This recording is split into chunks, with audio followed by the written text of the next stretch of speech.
So what time did you get to sleep last night? What's up? This is Mets All Access. Mike. Mets win on Sunday Night Baseball by a run. Bench is cleared. Francisco Lindor with 3 homers and a lot of flexing.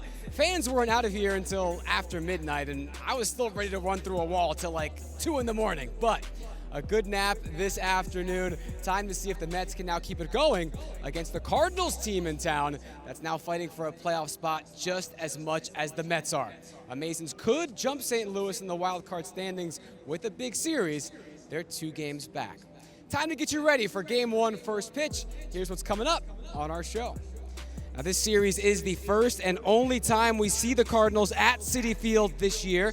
The team split 4 games in St. Louis back in May. We'll have your scouting report on the Birds. Metrics tonight, all about Francisco Lindor, the fabulous Francisco. We'll break down the game that made him a Met for life. First guy in team history to hit 3 homers in a game and have one of them give the Mets the lead in the 8th inning or later. We'll do each one of those homers one by one. And like we do every game, we're getting you involved with our social question of the day. So get ready to jump on Twitter soon. Plus a Mets minor league report, a look at the Mets Hall of Fame Museum, a lot coming on, so get comfortable. But right now, time for that scouting report I promised you. Let's get to know your foe, the Cardinals. Now, like I said, wild card hopefuls of a feather fly together. Just like the Mets, who come in tonight 5 games back in the East and 3 out in the wild card, the Cardinals are fighting for that same spot. But while the Mets are looking for their first postseason trip since 2016, St. Louis is looking to make it 3 in a row. One guy helping that surge is the new guy in town. Remember all those people worried, is Nolan Arenado going to be able to do it outside of Coors Field? Maybe you passed on him in your fantasy draft back in March. Yeah, you messed up. He's got an 811 OPS, leads the team in homers and ribbies, making a great first impression in Cardinal red. And one foe that one Met's going to know real well is Harrison Bader. The outfielder's from Westchester and played for 2 years with Pete Alonso down in Gainesville. Their second year together in 2015, they made it to the College World Series semifinals. So if Bader gets on base this series and you see him a little extra friendly with Pete, there you go. Probably talking about Mark Mondays at the Swamp on University Ave or something. So now you know your foe. Let's see how well you know your own. It's time for Flushing's favorite game, Blind Resumes. We pick a Mets season to remember, see if you can figure out the player based just on the stats. Then one fan will try and guess right here on the show. First, let's meet our mystery Met. Now, 1984 was this Mets' first full season in Queens. He came over the year before in a mid-year trade. Look at those numbers. He had finished top of the MVP voting the year or a couple years prior before he came to the Mets, but he finished second in this season. And this 1984 year would happen 8 years before he would appear on the 42nd most watched TV program in America. So there's all your clues. Let's meet our contestant now. We've got Nate here from Syracuse, my kind of town. Love that. Here at his first game since 2016. Nate, you're wearing the shirt, so I think you got a good crack at this. Who do you think that blind resume belongs to? Keith Hernandez. Yeah, you say that with some confidence and for good reason. Look at Keith, the captain, always in our hearts. Nice job, Nate, in getting that one. You're taking home this Citi Field t-shirt for knowing exactly your blind resume. Yeah, Keith, and by the way, Nate, let me know if down on Marshall Street, my name's still on the wall at Fagan's when you get back up to Syracuse. Just let me know. Keith has been in the Mets and Cardinals Halls of Fame. He's in both of them. He's been enshrined here in Queens since 1997. The Cardinals inducted him this year, and we get to enjoy him every night on SNY now for the last 16 seasons. Keith's actually told me he watches this show sometimes too. So Keith, if you're up there in the booth checking us out, you're the best, man. Have a good call tonight. I wonder what Keith would think about this. It's our social question of the day. Now let's take it back to last night's 7-6 thriller over the Yankees for inspiration. Use hashtag Mets pregame on Twitter to tell us your favorite Mets game of the season so far, the most exciting one for you. Lots of choices, so tweet me hashtag Mets pregame, and we'll share some of your answers a little later in the show. While you start thinking, let's start remembering on this date in Mets history.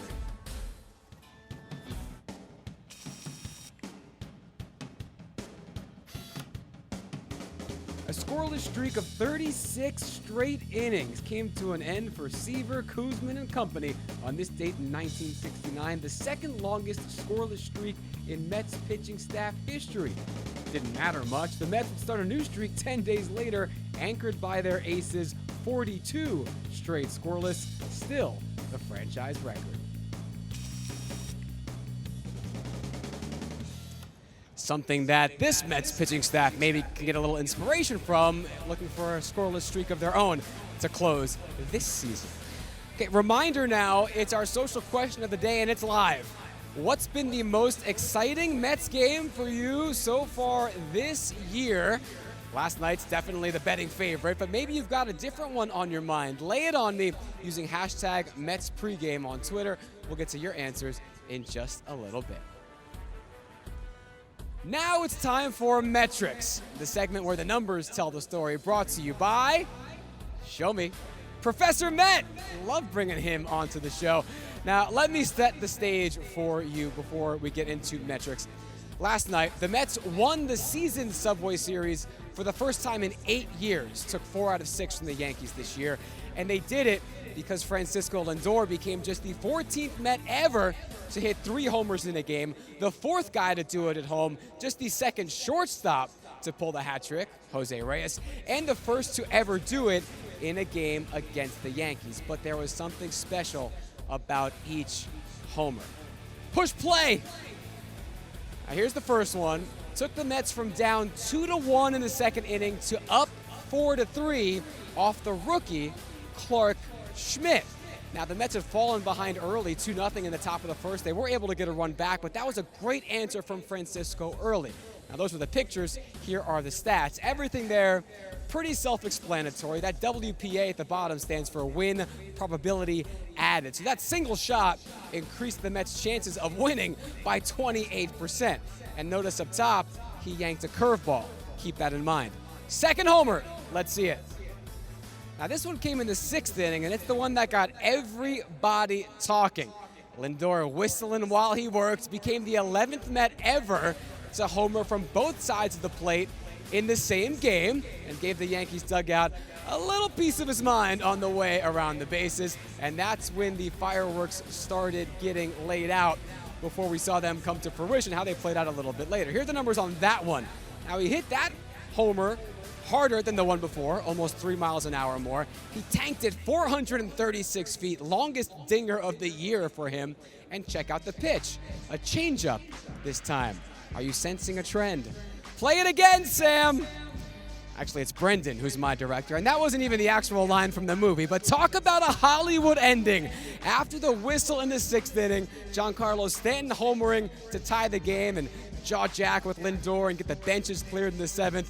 Francisco won the game in the 8th, flexed his way around the bases, got the people jumping, got the people dancing, and minted himself a Met in Queens for life. All right, more stats now. And if you've been paying attention, peep this. He hit every homer harder than the one before. This one added almost 30 percentage points of win probability, and he hit it on a fastball. Time for some context. Now, Lindor hit each homer on 3 different pitch types: fastball, off-speed, breaking ball. It's only happened 7 times in the last 3 seasons, twice this year. That's some good company for Francisco on this chart, but he is now the reigning king of hat trick Homer Hill after last night. Man, what a night. One of the coolest nights in Mets history, one of the best individual performances in Mets history. I'm glad I was here, never going to forget it. I'm sure a lot of you can say the same. All right, let's move on down to the farm now, because while Lindor and the Mets still have a lot of work ahead of them the next 3 weeks, this is actually the last week of the season for the Mets affiliates below AAA. Here's the minor league report. Khalil Lee at AAA, they still have some more time to go, really coming into his own at Syracuse. Remember, he looked tremendous defensively in a cup of coffee with the big club here this year, but the bat was a little lagging. Not anymore. 2 more homers last night, and that is no small sample size at AAA this season. Down a level at AA, Ronnie Mauricio is batting .500 since his call-up. Is that good? The slick fielding shortstop already dazzled with the glove. Now we're seeing what he can do at the plate against some better competition too. And there's been no doubt about the stick on this prospect. Francisco Alvarez has been mashing all year, first in St. Lucie, then mostly in Brooklyn since his early promotion. Mets' #1 ranked prospect, and he's showing us why. That does it for the Mets Minor League Report. Those guys all hope to make it to Citi Field one day, on the field, obviously, but you're here tonight in the stands with me, and you're probably wondering what to eat, right? Well, if a sweet tooth is your thing, then we've got you covered. Here's what's on the menu tonight at Citi Field. Let's eat.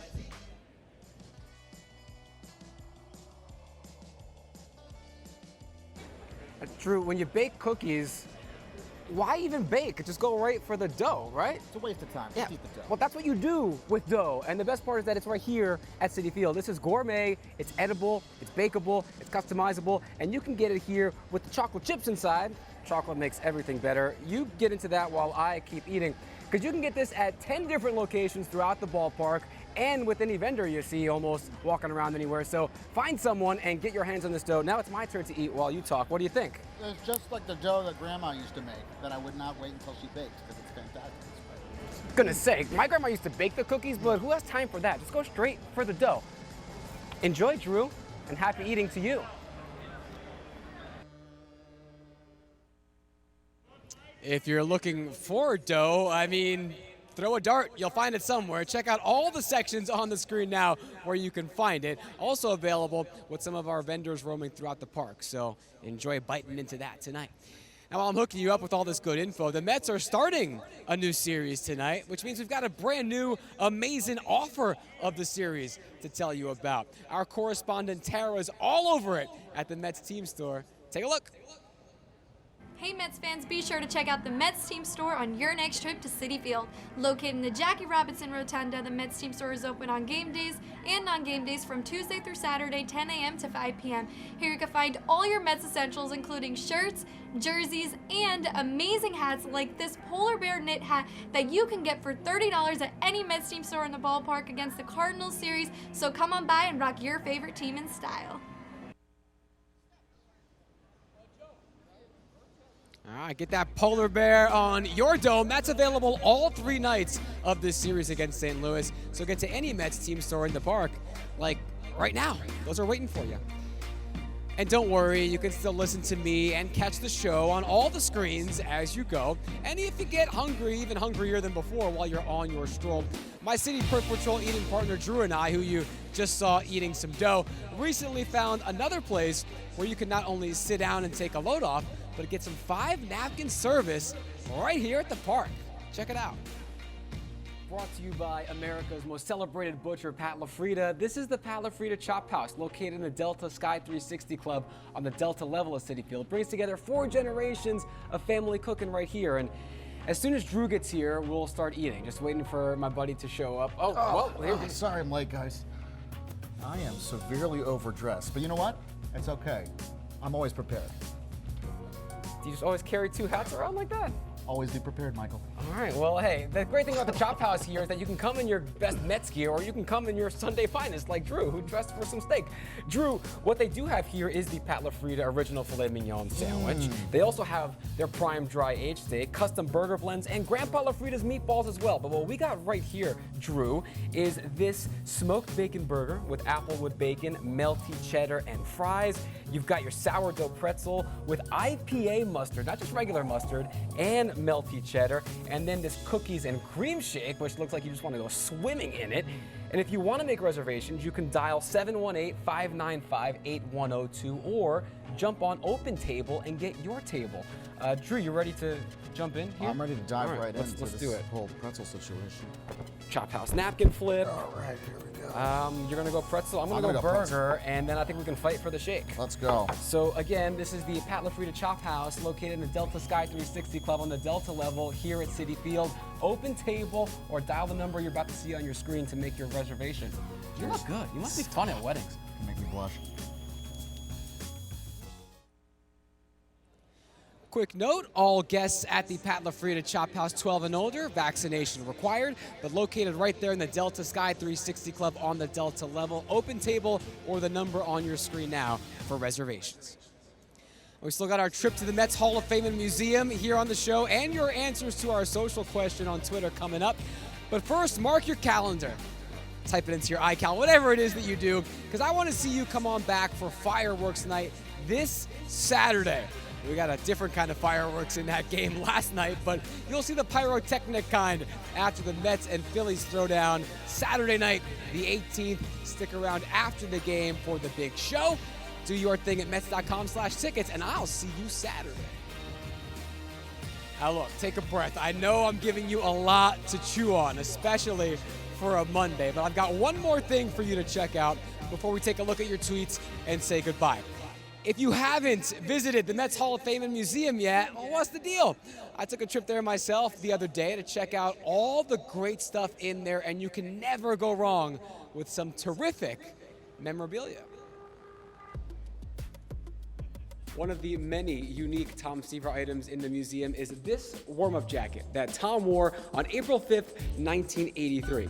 That day, his return to the Mets after 5.5 seasons in Cincinnati. It was opening day, Tom was 38 years old, and he threw 6 scoreless innings, striking out 5 as the Mets beat the Phillies 2-0 at Shea. It's great stuff in there, so go check out all the awesome artifacts here in person, and there's even more in the Mets virtual vault, always open at MetsHeritage.com. Just about done here tonight, but it is time for my favorite part of the show, your tweets. They say never read the mentions, but with you guys, I actually kind of like it. We asked what's been the most exciting game of the year for you. Here's what you said.